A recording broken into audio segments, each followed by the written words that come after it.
wabarakatuh.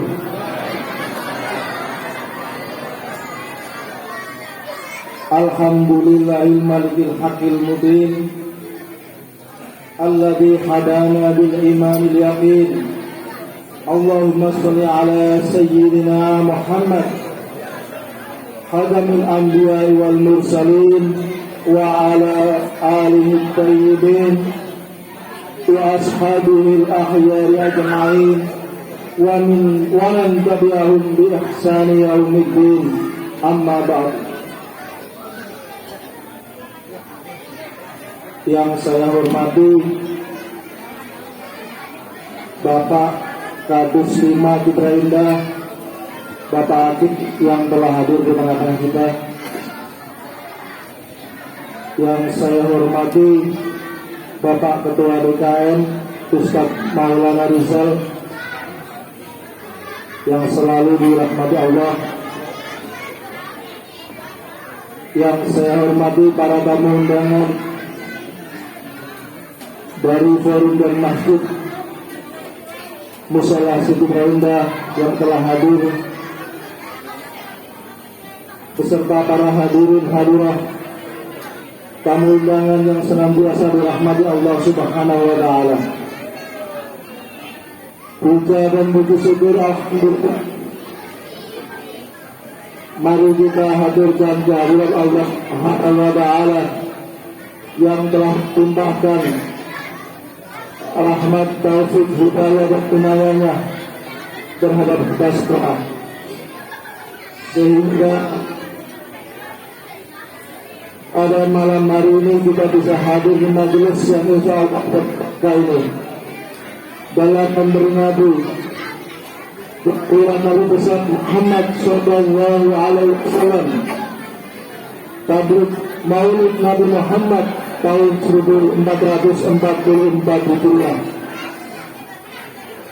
Dan juga kita salawat serta salam senantiasa kita teruskan kepada junjungan kita Nabi besar Nabi Agung Muhammad Sallallahu Alaihi Wasallam yang telah memberikan tuntunan kepada kita agama Islam, agama yang dirahmati alamin.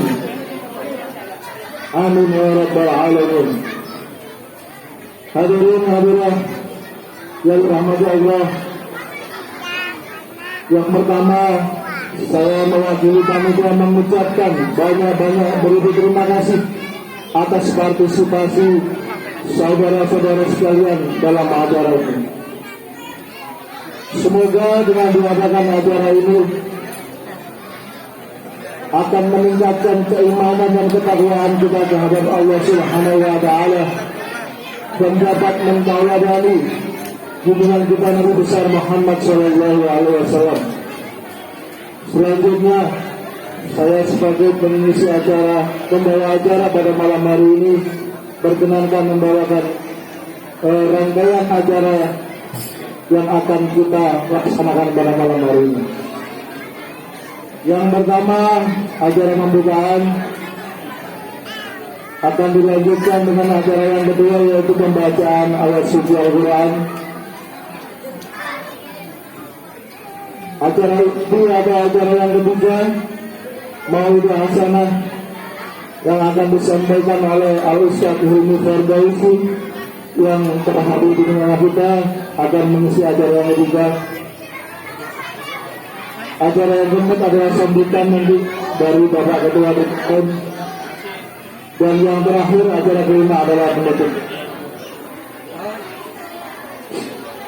Kepada ibu sekalian, hadirin hadirat yang dimuliakan Allah Subhanahu wa Ta'ala, untuk mempersingkat waktu, marilah kita buka acara pada malam hari ini dengan bacaan basmalah bersama-sama. Bismillahirrahmanirrahim. Untuk menginjak acara yang kedua, acara pembacaan Al-Quran yang akan disampaikan oleh Al-Ustadz Wildan Mustafa. Waktu dan tempat kami bersilakan.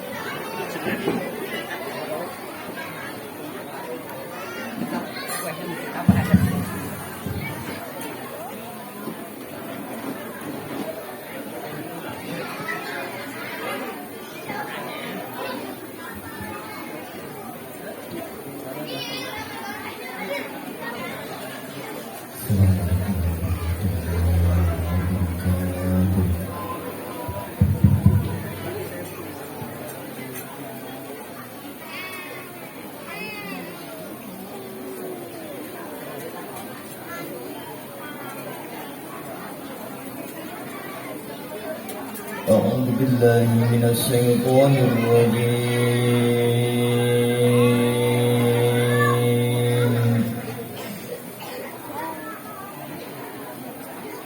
Kok pada di sini ya? Tapi gitu sama mama sih, sama mama.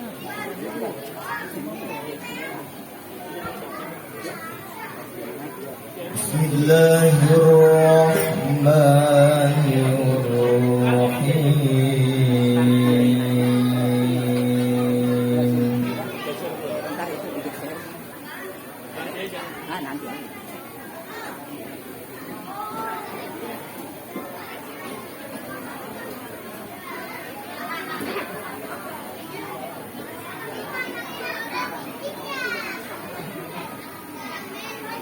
من كان يريد العاجلة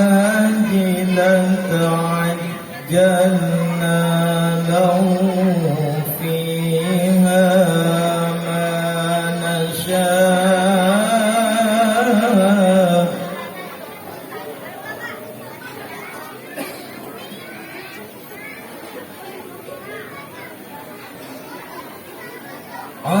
عجلنا لهم فيها ما نشاء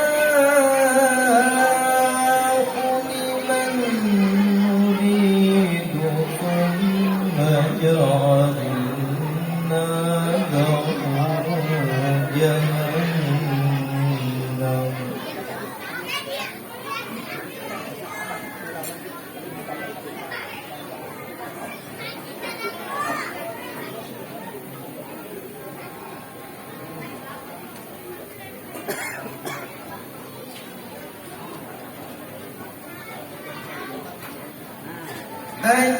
أجلنا لهم فيها ما نشاء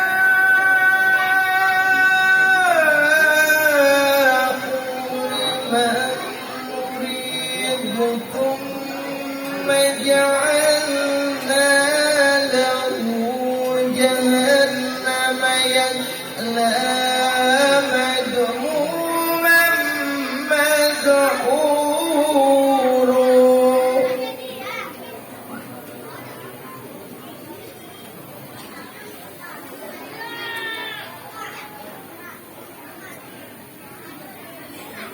عجلنا لهم فيها ما نشاء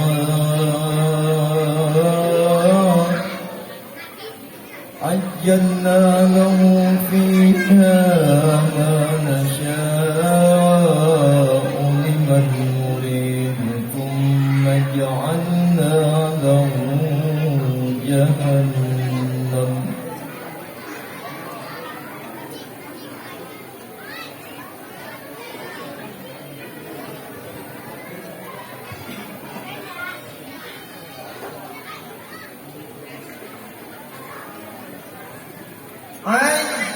عجلنا لهم فيها ما نشاء لمن نريد ثم جعلنا له جهنم يصلاها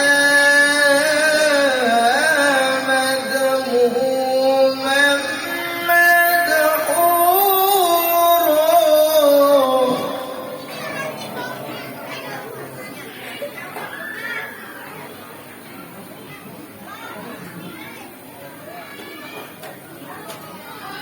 ومن أراد الآخرة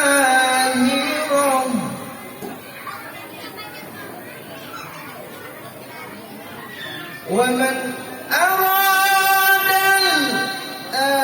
الآخرة وسعى لها سعيها وهو مؤمن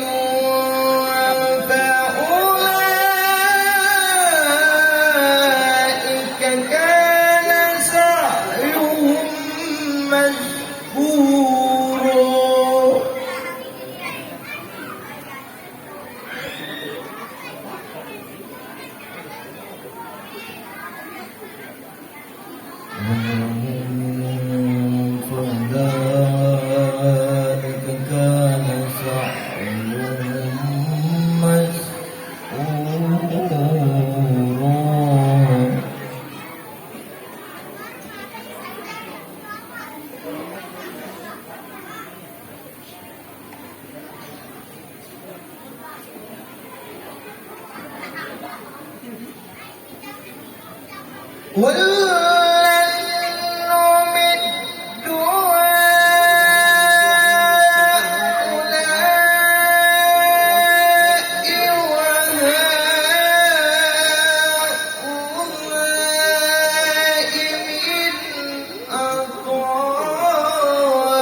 وما كان عطاء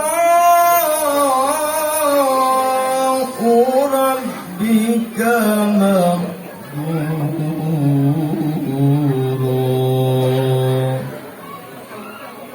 صدق الله العلي العظيم. Assalamualaikum warahmatullahi wabarakatuh.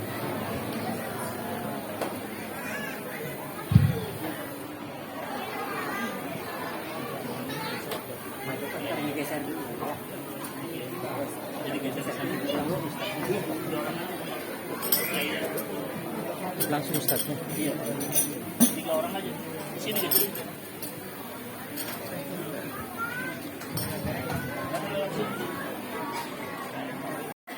Bismillahirrahmanirrahim. Assalamualaikum warahmatullahi wabarakatuh.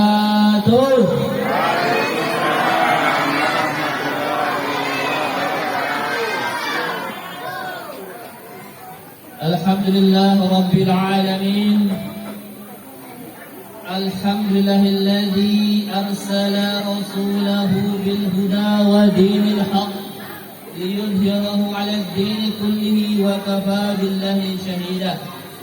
Asyhadu an la ilaha illallah wa asyhadu anna sayyidana Muhammadan abduhu wa rasuluh la nabiyya wa la rasula ba'dahu. Allahumma salli wa sallim wa barik ala hadha nabiyil karim sayyidina wa habibina wa syafi'ina wa maulana Muhammadin wa maulana Muhammadin wa ala alihi wa ashabihi ajma'in. Rabbi israh li sadri wa yassir li amri wahlul 'uqdatam min lisani yafqahu qawli, amma ba'd. Ini saya contekannya banyak nih, saya baca dulu nggak hafal saya. Yang saya muliakan Al-Habib Husin bin Hasan Al-Idrus. Yang saya muliakan Al-Habib Abdullah bin Abu Bakar Al-Idrus, pimpinan Majlis Zikir Al-Isra CIC Jombor. Tadi beliau dengan saya berbicara, alhamdulillah. Yang saya hormati Kepala Desa Singajaya, Ibu Hajah Lili Mulyati. Ada Ibu Hajah? Wakilnya ya. Yang saya hormati Kadus 5 Citra Indah Bapak Hakim, Ketua RW 10, Ketua RT 1 sampai RT 10, Ketua DKM Al-Ikhwan Bukit Angsana Ustadz Maulana Rizal, Ketua FMC Forum Masjid Citra Indah City Jonggol Bapak Agus Abdurrahman, para ketua DKM di lingkungan Citra Indah Desa Singajaya dan Desa Sukamaju, sesepuh, sepuh dan seluruh jamaah yang insya Allah semua adalah calon penghuni surga. Amin. Mau ke surga? Kurang kencang suaranya. Mau ke surga? Mau sekarang? Kenapa Bu? Emang kenapa ke surga sekarang? Pak? Mau ke surga Pak? Kapan? Mau sekarang? Kenapa nggak mau Pak? Ya. Kalau saya Pak, sekarang tapi pasti ke surga. Mau saya. Masalahnya belum tentu. Nah ini kan udah mati sekarang belum tentu ke surga. Ya mendingan ntar aja. Gitu ya. Alhamdulillah, Masya Allah, Tabarakallah. Ini titik ketiga saya hari ini ya. Makanya tadi saya request pakai kursi, tapi kayaknya nggak enak kayak kursi. Ya, nggak kelihatan emak-emak di sini ya yang seragamnya hitam pakai jilbab pink, black pink gitu ya. Ya nggak kelihatan emak-emaknya. Udah saya berdiri dah ya. Ini titik ketiga saya, makanya saya nggak lama-lama 5 menit ya. Ntar jam 2 saya mau ke Kerawang nih, gitu ya, sampai besok ada 4 titik. Makanya ini hemat-hemat energi gitu ya. Tapi kalau ya jamaah yang hadir insya Allah semangat lagi. Mohon doakan saya semoga diberikan kesehatan, diberikan kekuatan. Insya Allah akan mensiarkan Islam yang rahmatan lil alamin. Besok saya mau ke Bangka Belitung, terus ke Sorong, lalu ke Raja Ampat tuh. Giling-giling di mana-mana ya, masya Allah. Untuk apa? Memuliakan Rasulullah Sallallahu Alaihi Wasallam. Allahumma salli wa sallim wa barik. Bapak sekalian, tadi saya dikasih tema sama panitia. Ustaz, ngomongin sedekah. Ngomongin sedekah, tapi bukan saya mau sedekah ya. Ini kita lagi punya PR nih, ya. Kita lagi sedang membangun TPI. Ya, apa itu artinya? Taman Pendidikan Quran. Di mana lokasinya? Di sini ya. Udah jadi berapa persen? Oh, baru fondasi. Ya masih lama dong. Gitu ya. Ini tugas buat kita semua. Ini jalan kita ke surga, Bu. Ibu bangun rumah, bapak bangun rumah, renovasi rumah di mewah tingkat sampai tingkat 7. Ada tingkat 7 sini. Dilebarin, digedein segala macam. Bapak mati, ibu mati. Rumahnya diapain? Ditinggal nggak? Dibawa mati nggak? Ibu, mohon maaf. Ibu mohon maaf. Ibu punya rumah gede sekarang, ya. Terus ibu mati duluan. Rumahnya buat siapa? Buat bini yang baru. Ya, gitu kan? Tapi kalau ibu ngegedein TPK ini, ibu nyumbang ke sini, bapak nyumbang ke sini, bapak ibu mati ini ngalir terus. Selama TPK dipakai buat belajar ngaji, belajar Quran, belajar Iqra, Abatasa sama anak-anak kita, maka huruf demi hurufnya mengalir kepada kita yang menyumbangkan. Ya, siap menyumbang 10 juta? Siap. Udah ada ya. Insya Allah nanti saya doain semoga yang hadir di sini kaya raya, amin. Kekayaannya digunakan untuk jihad fisabilillah, amin. Nah, itu titip pesan sponsor. Gitu ya. Alhamdulillah malam hari ini saya udah ngomongin maulid 3 kali dari tadi pagi gitu ya. Karena ngomongin lagi ya bentuk cinta, nggak ada bosannya gitu ya. Nah, spesial malam ini saya mau ngomong banyak dah. Bukan tentang Rasulullah, udah pada tahu yang dia Rasulullah seperti apa. Itu sebentar ya sebelum kita lanjut tema. Udah pada kenal Rasul belum? Udah pada kenal belum? Ada pepatah mengatakan tak kenal maka tak ta'aruf. Ya? Kalau nggak kenal kita kenalan dulu. Coba tes. Rasul lahirnya kapan? 12 Rabiul Awal tahun Gajah. Ya oke lah gajah lah. Ada yang tahu tahun berapa itu tahun gajah? Ya? Nggak ada yang tahu, ntar saya jelasin. Ada yang tahu nggak tanggal Masehinya? Tanggal berapa ya? Google ya. Sekarang mah gampang nanya Google. Halo Google, nanya kapan Rasul lahir, keluar dan begitu ya. Oke. Bapak sekalian, tak kenal maka ta'aruf, tak kenal maka tak sayang, maka kita kenalin dulu siapa Rasul kita. Rasul, Masya Allah, Tabarakallah, yang ketika lahir Rasulullah SAW, Muhammad dari Muhammad guncang seluruh dunia.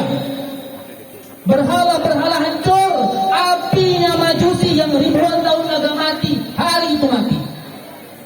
Tuh. Gara-gara Rasulullah lahir. Abu Lahab, Abu Jahal pada kegirangan, ponakannya lahir. Makanya nanti setiap hari Senin itu siksa 2 orang abu itu dikurangin sama Allah Subhanahu Wa Taala. Kenapa? Karena Seninnya dia gembira, senang ponakannya Muhammad lahir. Hari ini saya tanya, kita gembira tidak menyambut Rasulullah SAW lahir? Gembira tidak? Ada yang terbebani hadir di sini? Wah, bulan Maulid lagi, nyumbang lagi nih mah, gitu. Ada yang ngomong kayak begitu? Keluar sekarang. Tadi saya pagi-pagi kan posting tuh acara tablik akbar di kalender. Saya posting, saya live Instagram, sekarang juga live. Komen pertamanya tahu siapa? Dari orang yang anti maulid. Komen pertama sih gitu ya. Pertama aja ngomong apa Ustaz? Maulid itu bid'ah.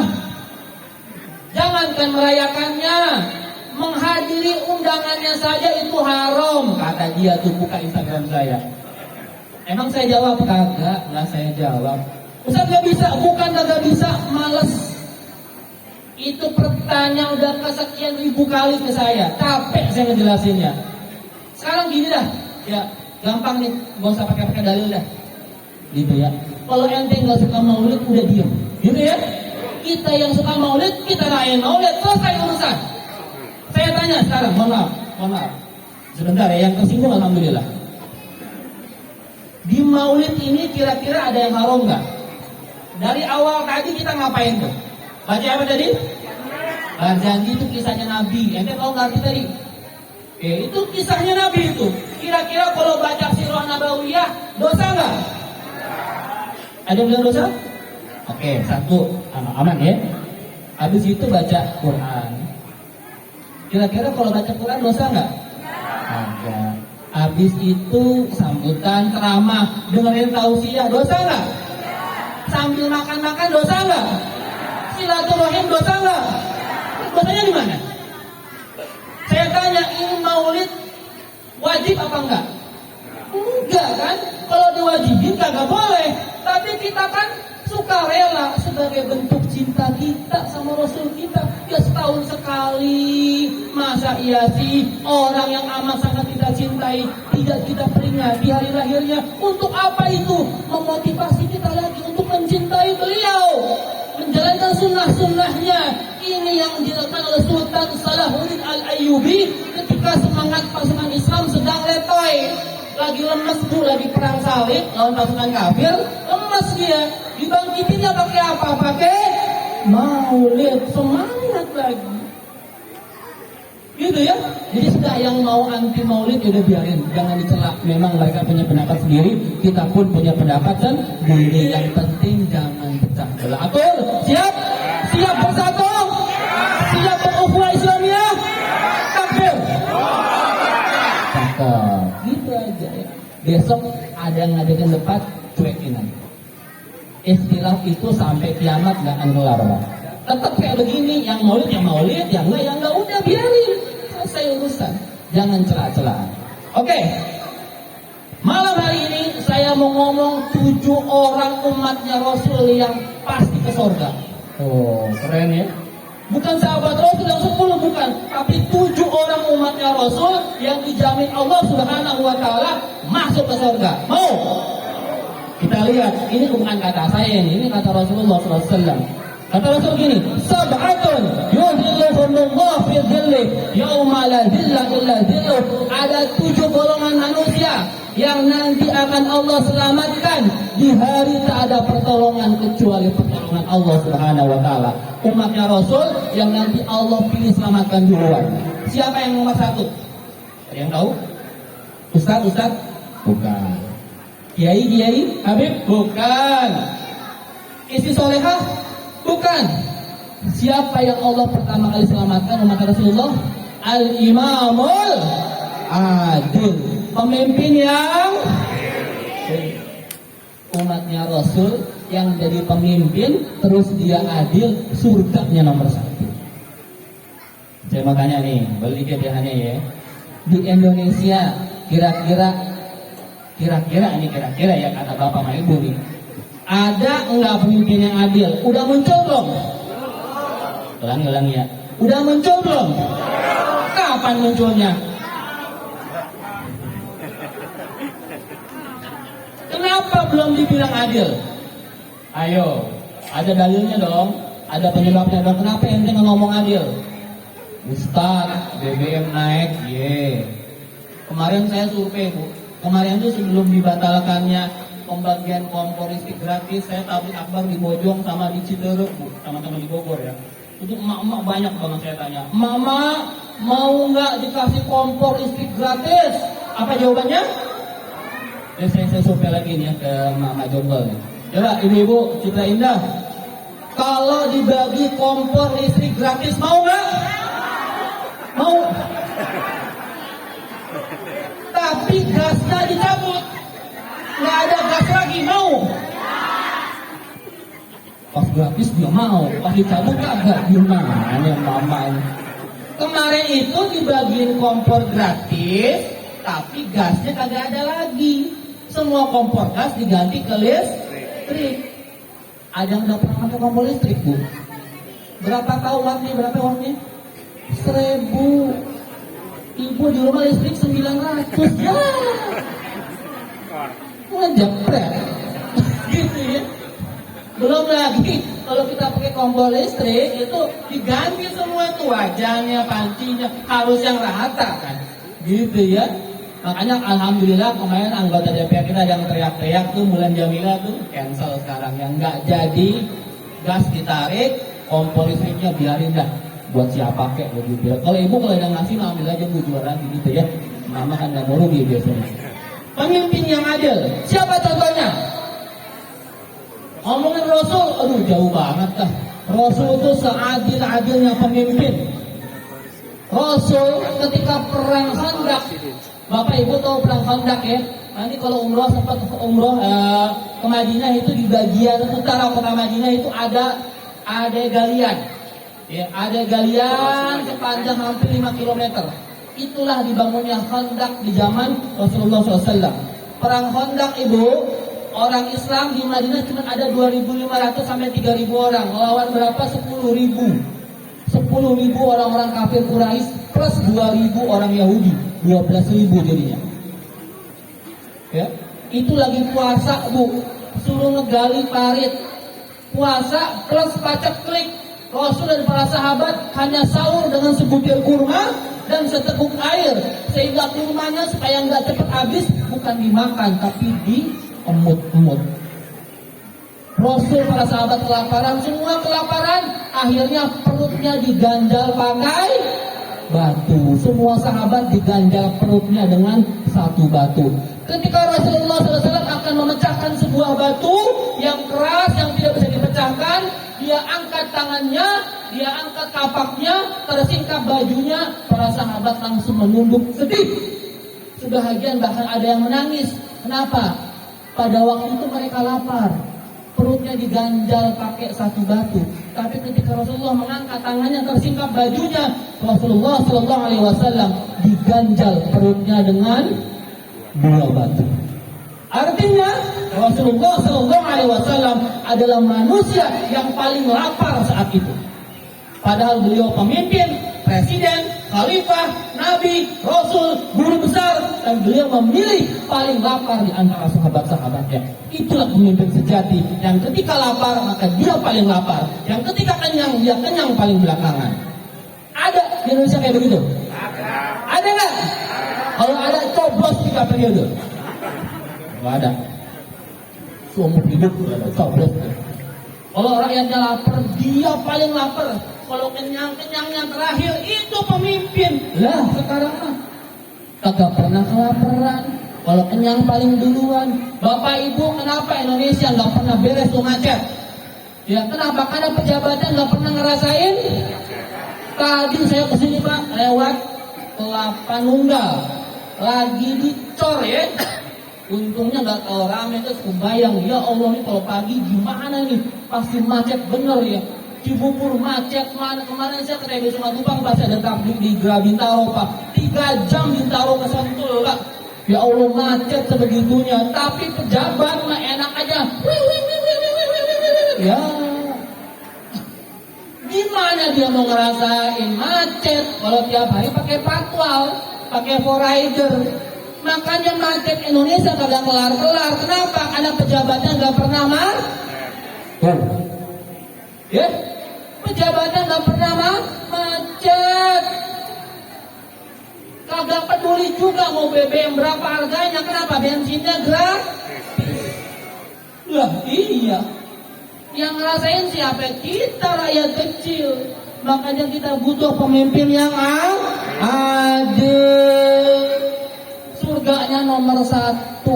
Tuh ya, umat Rasulullah yang adil pemimpinnya, insya Allah surganya nomor 1. Yang kedua sekarang umat Rasul siapa yang ke surga? Tebak. Nomor 2 siapa? Wasyabun nasya'a fi ibadatillah. Anak muda yang tumbuh dalam ibadah kepada Allah Subhanahu wa taala. Anak muda yang takwa, surganya nomor 2. Cek. Anak muda mana anak muda? Anak muda ya anak kecil ini mah. Anak muda mana anak muda? Oh ini ada. Ini orang sini bukan? Bukan undangan dia. Coba anak muda Citra Indah mana coba saya cek malam minggu nih. Ya. Ada satu ada ya dikit dia lumayan dah anak mudanya. Bro, sis, yang dijamin ke surga itu bukan engkong, bukan ini, bukan orang tua. Orang tua mah apa itu dia ibadah kepada Allah itu otomatis dia udah pada tua. Orang tua ke masjid, ke pengajian, ke maulid ya emang udah tua. Mau ngapain lagi nanti mau ngedugem? Malam minggu pengajiannya datang udah tua. Gitu ya. Orang tua nggak ke masjid sudah sewayahna. Wayahna ke masjid itunya udah tua, ya. Tapi anak muda kalau dia ke masjid, dia ngaji, hadir di maulid, takwa kepada Allah, itu yang dijamin ke surga. Makanya tugas antum sekarang nih, yang tua-tua mengkader anak-anak muda. Supaya apa? Supaya ngaji, supaya cinta sama masjid, supaya cinta sama Rasul, cinta sama maulid. Itu tugas antum. Nanti antum mati, meninggal dunia, ada yang ngurusin takbir. Begitu, jangan asik aja orang tua yang ngumpulin anak muda pada main game, main Mobile Legend, ya. Main PUBG, yang cewek-ceweknya goyang-goyang TikTok. Pak, peduli dikit sama anak muda, Pak. Kadang-kadang orang tua tuh suka egois, Pak. Asik soleh sendirian ya. Enak mungkin gue ngaji, Pak. Iya, lo ngaji. Anak lu di mana? Gitu ya, hati-hati loh. Anak ini bisa bawa kita ke surga, tapi juga bisa bawa kita ke... Tuh Pak, serius nih Pak. Anak kita kalau soleh Pak, apalagi hafal Quran Pak, nanti di akhirat bapak ibunya dipanggil ya. Dipanggil sini bulan-bulannya, dipakaikan mahkota, baju kebesaran. Kita nanya, ya Rob ini kenapa? Ini gara-gara anakmu di dunia menghafal Quran. Orang tua dapat mahkota, baju kebesaran. Amin ya Rabbal alamin. Itu kalau anaknya baik. Sebaliknya, ada orang tua tinggal melangkah ke surga, tiba-tiba ya Rob interupsi. Oh, udah kayak anggota dewan. Interupsi. Ada apa? Ya. Itu bapak nggak pantas ke surga. Loh, kenapa? Bapak ini kan rajin ibadah. Iya betul. Kamu siapa? Saya anaknya. Emang kenapa? Bapak saya ini rajin ibadah, rajin ke masjid, rajin ke pengajian, rajin ke maulid, datang pokoknya soleh. Tapi dia nggak peduli sama anaknya, dia nggak peduli sama saya, dia nggak ngajak saya sholat, dia nggak nyetop saya berzina, bermaksiat, saya dibiarin kayak begini. Dia asik soleh sendirian, ajak dia ke neraka bareng sama saya. Allah Akbar. Hati-hati ya, bapak-bapak yang sibuk soleh sendirian. Anaknya nanti komplain, Pak, interupsi Pak, ente sibuk soleh sendirian, aneh nggak diajak-ajak. Makanya Pak, galak emang gak apa-apa bocah ya. Galak kagak apa-apa lah anak bapak, ya kan? Jangan kalah sama anakku ya. Anak megang HP, ambil HP-nya. Nah, masjid sama ibu, kita maulid, kita ngaji, ada ceramah. Dengerin, gak mau paksa, ya kan?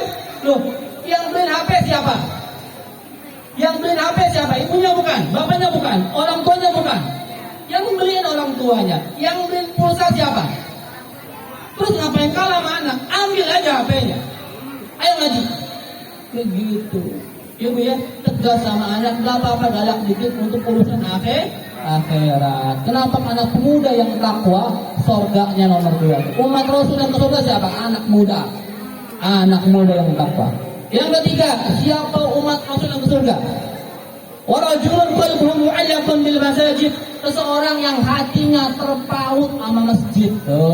Para pecinta masjid nih, yang ngurusin Masjid Al-Ikhwan, yang peduli sama pembangunannya, renovasinya, pembangunan TPI, yang peduli sama acara-acara kajian di sini, yang ngurusin masjid ini, insya Allah kalau dia ikhlas masuk surga nomor 3, amin. Oh, DKM kalau antum ikhlas surga nomor 3 Pak. Kalau ikhlas jangan dumel mulu. Ya. Ini Pak, kita dikit DKM boleh ya. Ini cerita pengalaman saya tuh di mana-mana Pak. Pak, Ibu, orang itu pengen ke masjid cari kedamaian. Ya, ada anak muda Badung preman gitu ya ke masjid cari kedamaian. Aduh, capek di jalan. Saya pengen mencari kedamaian ke masjid. Dia datang ke masjid dengan pakaian dia yang masih kayak preman, Pak. Pakai kaos, pakai jeans belel. Datang ke masjid, apa yang dia dapati? Pandangan-pandangan sinis dari jamaah masjid. Ini preman ngapain ke masjid? Tolong semua pengurus DKM amankan kotak amal. Begitu. Amankan amplifier. Ya, bisa nggak mau malu ya, padahal dia mau sholat. Tuh anak muda yang mau ke masjid udah ragu-ragu, kok pandangannya pada sinis begini. Akhirnya dia berani masuk ke masjid. Di masjid yang tadinya dia pengen nyari kedamaian, dia ngelihat ada bapak-bapak yang ternyata pengurus DKM lagi tunjuk-tunjukkan. Berantem DKM. Ini bukan di sini, bukan ya? Ada DKM berantem gara-gara apa coba? Yang satu mau maulid, yang satu nggak maulid, berantem dia. Maulid enggak, maulid enggak, maulid enggak, gitu. Ya, nggak bisa gabung, nggak ketemu titik ketemunya. Dia buat DKM baru, namanya DKM Perjuangan. Ya, saya ke Balikpapan kemarin. Ada Bu, ini bukan masalah maulid, masalah kunut. Pengurus DKM-nya berantem gara-gara kunut. Ini masjid belum rame, tapi dia buat DKM baru plus buat masjid baru di samping rumah dia. Dimulai dengan garasi rumahnya dulu tuh. Saking kayak begitunya ya Rob, gara-gara masalah furu'iyah, masalah yang cabang terpecah itu. Ya, di sini jangan ya. Saya mau tanya, di sini kunut nggak? Kunut ya? Kalau pas kunut, kita kunut. Kalau pas imamnya nggak kunut, yang nggak usah kunut, selesai. Ya, kita mah gampang. Ini saya Pak, ini saya kan najihin nih, anak kiai najihin, kita kan kunut. Tapi ketika masuk masjid, didaulat Ustaz jadi imam, ayo saya tanya dulu. Saya tanya dulu, Pak, di masjid ini kunut apa kagak? Kunut? Ya alhamdulillah sama saya. Dia bilang, Ustaz, di sini nggak kunut ya. Bismillahnya disirkan ya. Kagak ada zikir habis sholat ya diem-diem. Ya udah, saya ngikutin kok. Supaya apa? Tidak terjadi bentrok kita. Kita ini butuh persatuan umat. Masalah-masalah yang furu sudahlah, udah selesai. Yang mau kunut silahkan, yang nggak kunut nggak apa-apa. Terus Ustaz, siapa yang salah? Yang nggak sepupu nih Mas? Ini pesan saya buat emak-emak nih. Ibu-ibu, suaminya gimana sholatnya? Gimana? Benar ya? Alhamdulillah kalau ke masjid ya. Nih, sampaikan salam saya buat suami-suami ibu yang belum ke masjid subuhnya. Bilang, Bang, kata Ustadz, laki-laki yang subuhnya nggak di masjid namanya laki-laki soleh. Ini deh. Ya, besok ke pasar beli mukena warna pink. Ya, kagak apa-apa biarin dah. Ya, laki-laki sholat subuhnya di. Kenapa? Ini faktor yang membuat Yahudi takut. Jangan harap Yahudi akan hengkang. Jangan harap Yahudi akan kalah. Kalau jamaah subuhnya belum seperti jamaah salat Tuh, ada DKM, mana Pak DKM? Ketua mana ketua? Pak ketua? Mana ketua DKM? Pak ketua DKM di sini berapa sop di sini masjidnya? Subuh. Berapa? Alhamdulillah subuh bertahan 5 sop. 5 sop dalam doang ya? Alhamdulillah. 5 sop. Berapa orang tuh kira-kira tuh? Satu sop berapa orang? 20 ada? Lebih ya? Berarti capek malam lebih ada ya dulu ya? Insya Allah ya. Oh, lumayan dah. Di sini kepala keluarga berapa nih? Hah? 400 yang hadir 100 nih. Iya. Nggak nyampe ya. Kadang-kadang 100. Keluar door prize ya. Pas Ramadan. Ya, oh pas Ramadan. Ya, jangan. Hari-hari berapa? Gocap ada gocap. 50 aja. Ya, 50 ya. 50 per 400 artinya 1/8. 12,5% doang yang ke masjid cowok-cowoknya. Yang 87,5% kemana dia? Hah? Woi, kemana woi? Tersinggung bodo amat. Kenapa ini saya concern nih? Saya peduli banget sama jamaah subuh masjid. Ini faktor kebangkitan umat Islam, Bu. Ya, makanya besok, Bu, kalau suaminya nggak ke masjid, kalau sunnahnya makan dipercikin tuh ya. Dah, percik. Bangun malam tahajud dipercikan. Ya, dipercikan itu sunnahnya. Ustaz, suami ayah mah keblung tat. Dipercik mana bisa bangun tat. Ya udah nggak usah dipercik, ambil gayung. Mandiin sekalian, bang, mandi bang. Subuh di masjid. Gitu ya Bu ya. Laki-laki subuhnya deh. Sepakat. Bu, janji ya, suaminya yang nggak ke masjid besok pokoknya paksa.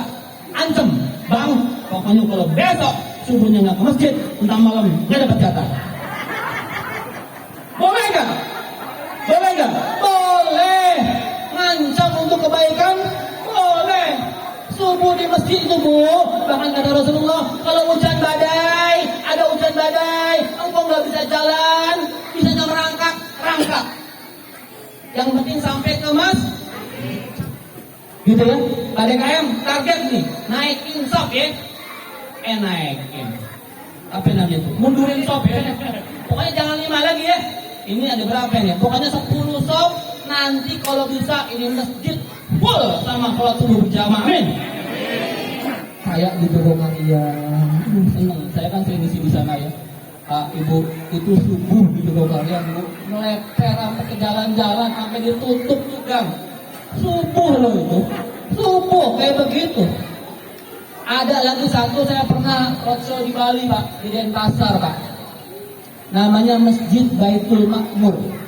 Ya di perumahan Monang Maning Denpasar. Itu sama, masjidnya ada di tengah-tengah pemukiman orang Hindu. Tapi pas saya ngisi di situ, masya Allah, rame banget. Dia saya tanya, ini kok rame begini apa tiap hari? Ya Ustaz tiap hari ya Allah. Pemukimannya orang Hindu, masjidnya rame. Padahal cuma satu tuh masjid di situ. Jauh-jauh jaraknya orang datang ke situ. Di kita masjidnya dekat-dekat agak ada isinya. Orang-orang sibuk bangun masjid, orang-orang sibuk mempercantik masjid, tapi tidak sibuk memakmurkan masjid. Hati-hati ya, ya. Masjid ya standar aja lah, gak usah terlalu mewah-mewah banget. Yang penting makmur, masjid yang makmur. Yang kayak gimana tuh? Masjid yang berjaya untuk umatnya, itu yang paling penting. Ya. Masjid yang mikirin umatnya. Ini kok sepi masjid, diteliti sama dia. Ini kenapa penyebabnya semasjid sepi? Dia lihat di Joko kalian, ibu sekalian, tidak cuma mikirin jamaahnya aja. Ibu tahu di sana disurvei. Ini kenapa dia belum ke masjid nih? Ini kenapa dia belum ke masjid nih? Diteliti, disurvei dan analisa ternyata ada orang tua yang belum ke masjid. Apa alasannya? Belum bisa ngaji Pak. Ada orang tua belum bisa ngaji tapi nggak mau ngaku. Kenapa nggak mau ngaku? Karena iya malu. Akhirnya didatangi sama pengurus DKM. Mbah, kenapa mbak ngaji? Kenapa mbak nggak ke masjid? Apa jawabannya? Aku nggak bisa sholat. Aku nggak bisa baca Quran. Kenapa nggak belajar? Malu. Itu ustadznya muda-muda semua selevel cucuku. Masa aku udah simbah-simbah begini harus belajar sama cucu? Malu dong. Oh, karena dia malu. Apa solusinya? Apa solusinya? Disiapin ustadz, dikirimin ke rumah, ya, diam-diam rahasia belajarnya sampai dia bisa diongkosin ustadznya tuh. Untuk apa? Menjaga kehormatan diri supaya bapak-bapak si mbak itu nggak malu kalau dia emang dulunya nggak bisa ngaji, gitu ya. Di sini pun saya yakin pasti ada lah yang belum bisa ngaji. Ibu berseragam semua dia bisa ngaji nggak Bu? Bisa semuanya, alhamdulillah. Ada hafal Quran nggak? Masya Allah. Perempuan Pak kalau diam berarti iya, gitu ya. Berarti hafal semua ya Bu ya. Gitu ya. Ibu hafal nggak? Apa juz 30 Bu? Enggak juga. Hafal An-Naba nggak Naba? Oh ya kamu anak kecil. Ini emaknya nih, anak kita Bu kelas 1 SDIT Bu, hafal juz 30. Di tempat saya kelas 1 hafal 2 juz. Kemarin kelas 6 Bu hafal 9 juz di tempat saya. 9 juz kelas 6. Juznya juz Quran Bu, bukan alpukat, melon bukan. 9 juz Bu. Saya tanya kemarin masih sudah, ibu-ibu, ada yang 9 juz? Diam. 8, diam. 7, diam. 6, diam. 5, diam. 4 diam, 3, 2, 1 juga diam. Terus berapa juz?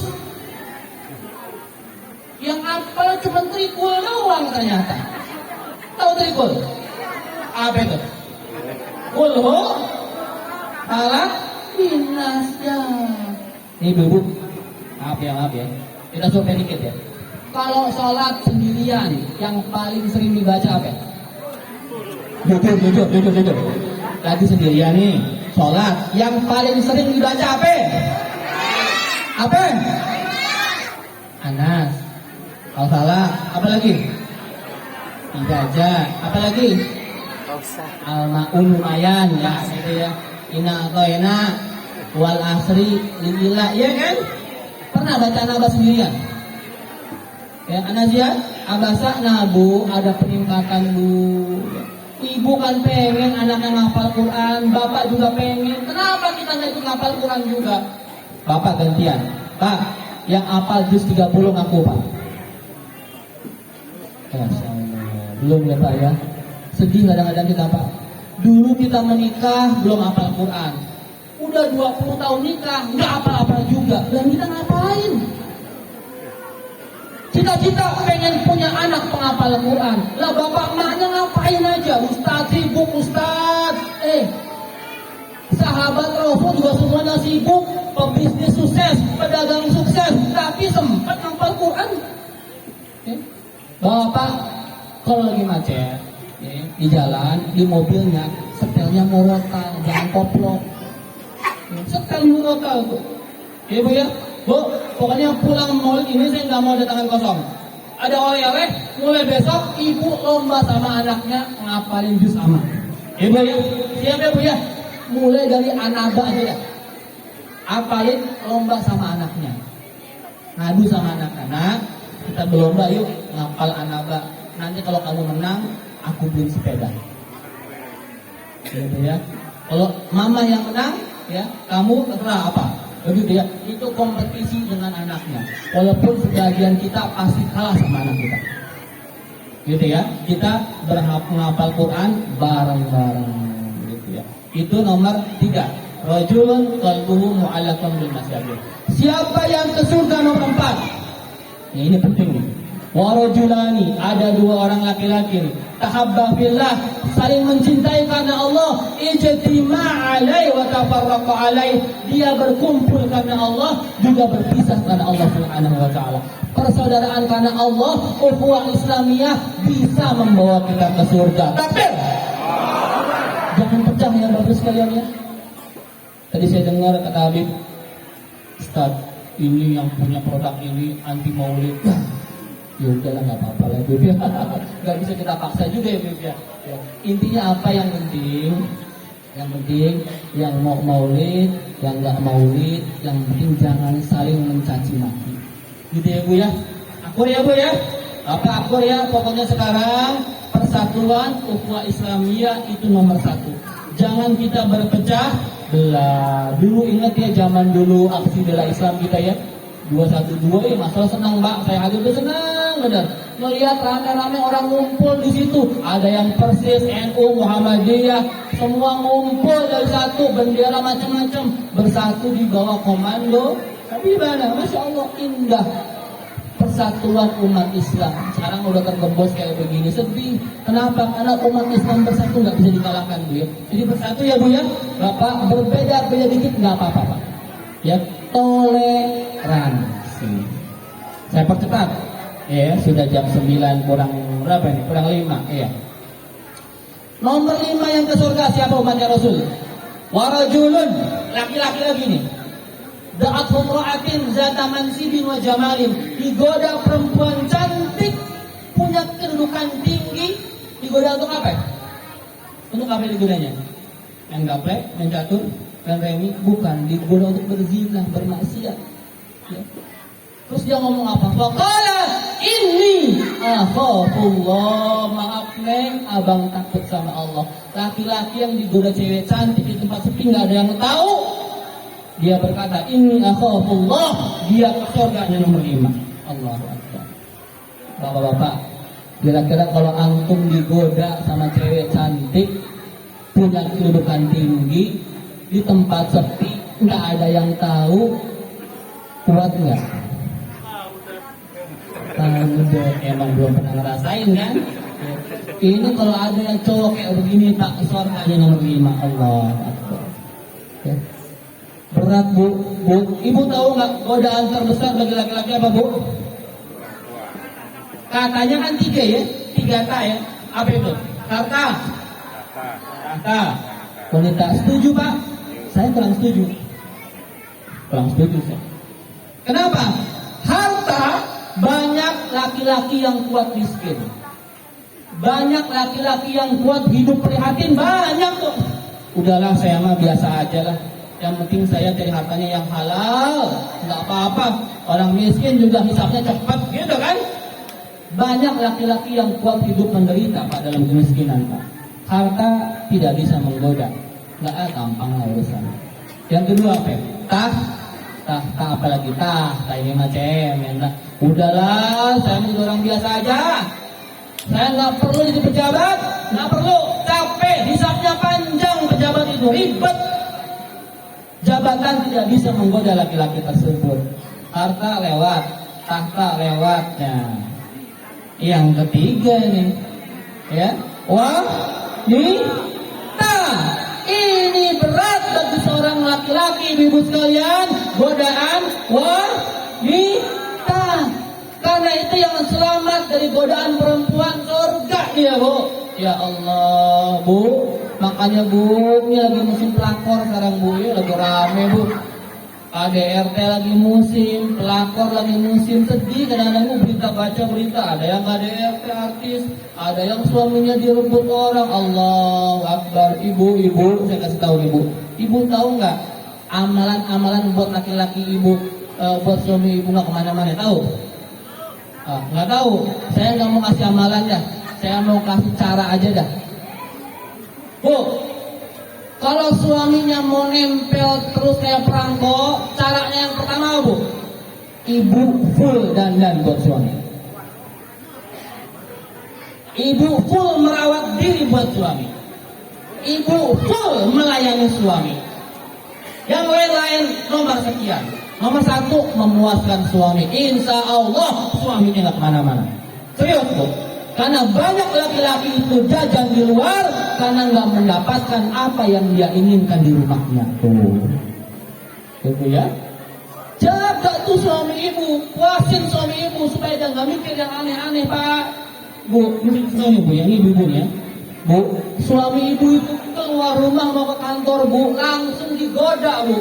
Di jalan melihat ada orang boncengan, perempuan boncengan, ya. Boncengan pakai baju kurang bahan, pusing kepalanya. Sampai ke kantor, dia masuk ke kantor kan pasti ketemu siapa dulu tuh?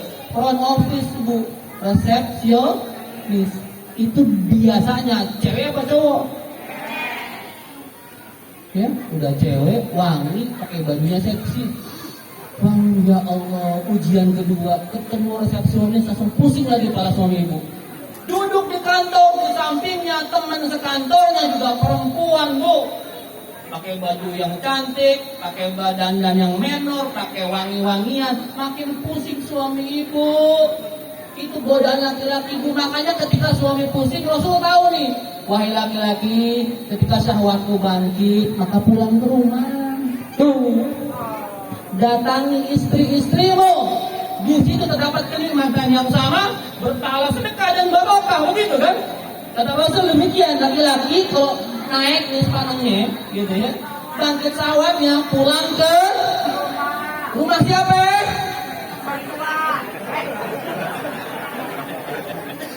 Ya rumah ente sendiri, jangan rumah orang. Pulang ke rumah, ya. Ibu-ibu, kalau ada suami ibu pulang cepet, jangan ditanya. Itu udah kode, Bu. Bu ya. Assalamualaikum. Waalaikumsalam.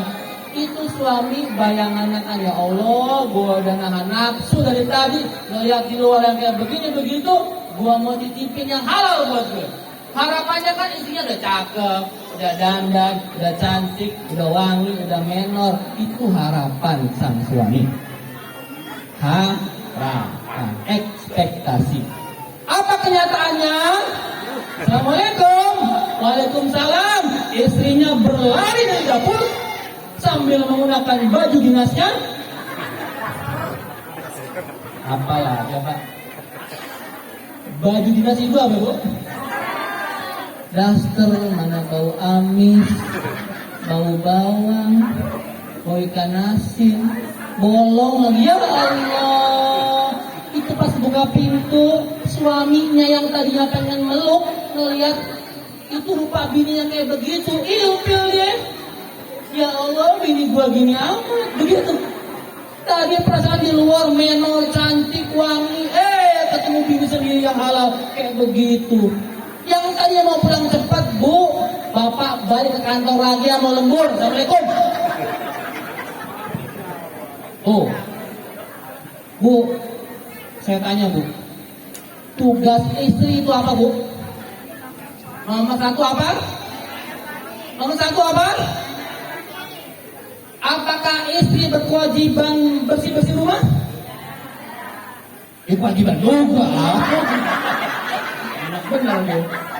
Ya itu kewajiban, bersih-bersih, nyapu, nyetrika, nyuci, masak, ya kewajiban juga. Tapi itu nomor kesekian. Nomor satu kewajibannya itu ngelayanin suami. Bersih-bersih bisa kasih mbaknya. Ada pembantu kan, ART kan? Masak, ART, Ustadz, pembantu aja nggak bisa masak, ada GoFood, gampang. Ada GrabFood, gampang. Jangan ngomong nggak bisa masak, gampang. Ya, itu semua bisa didelegasikan ke orang lain. Tapi melayani bapak, masa sih mbak?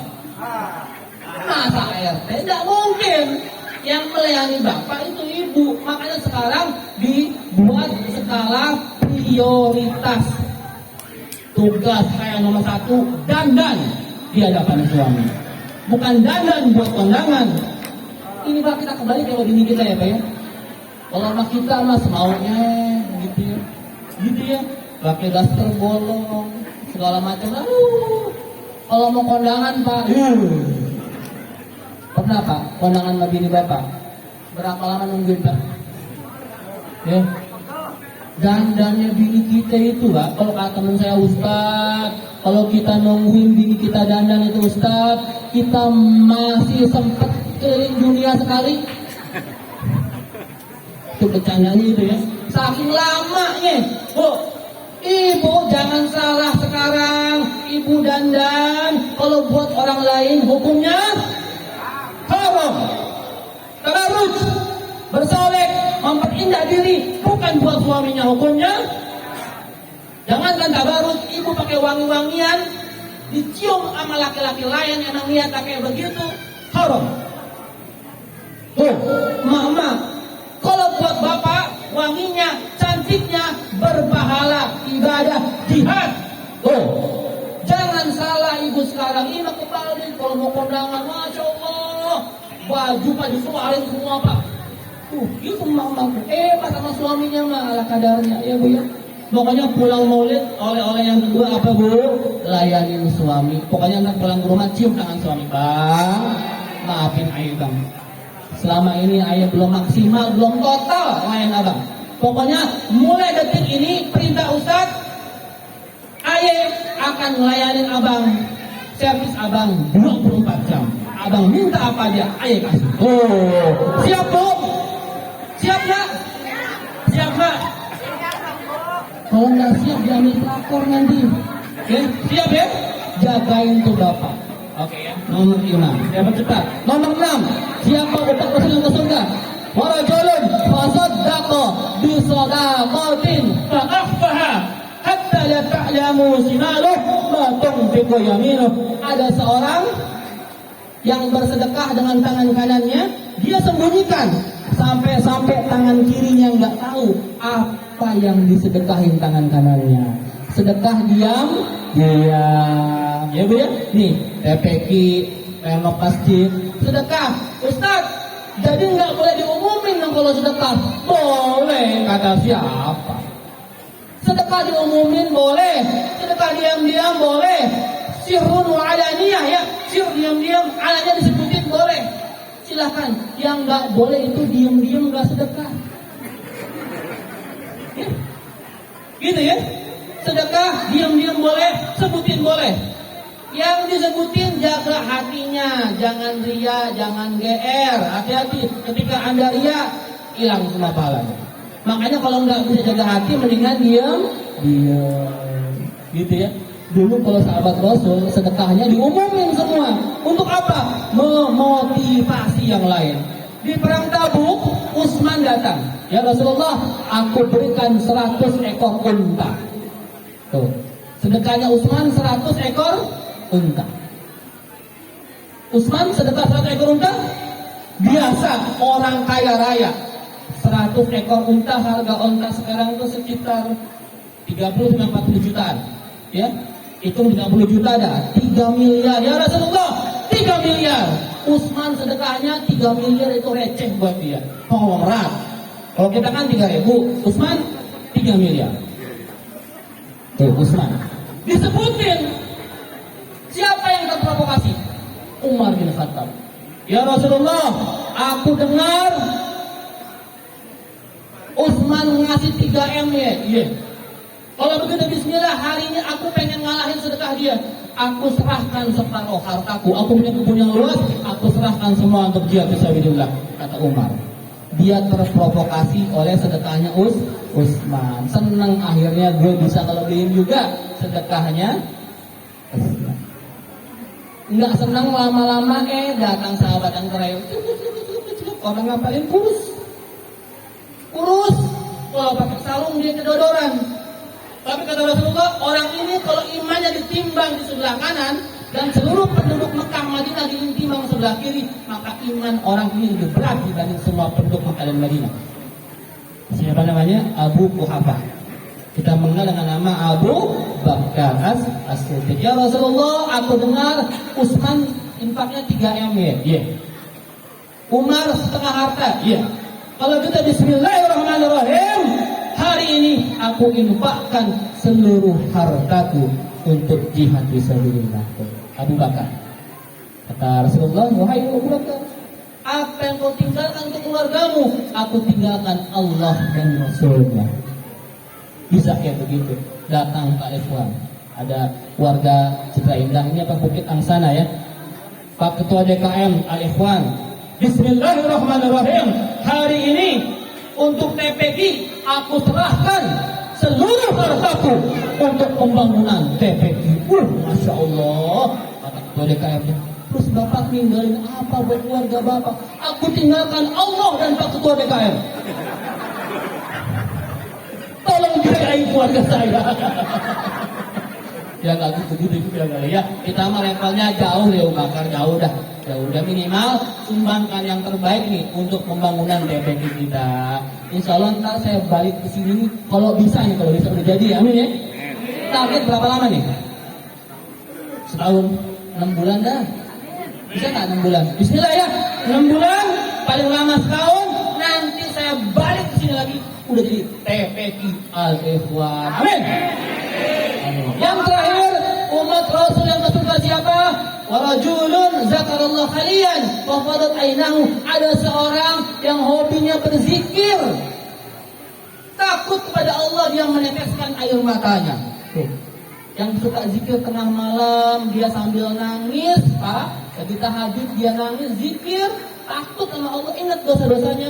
Insya Allah tuh air matanya itu bisa memadamkan panasnya api neraka. Amin ya rabbal alamin. Itulah 7 umat Rasulullah SAW yang insya Allah akan masuk surga. Semoga kita termasuk salah satu di antaranya. Amin ya rabbal alamin. Terima kasih atas atensinya. Sudah sejam lebih di sini. Saya doakan semoga Bapak Ibu semua Allah berikan keberkahan, rezeki yang luas dan melimpah, putra-putri yang soleh dan solehah. Amin ya rabbal alamin. Billahi taufiq wal hidayah. Assalamualaikum warahmatullahi wabarakatuh.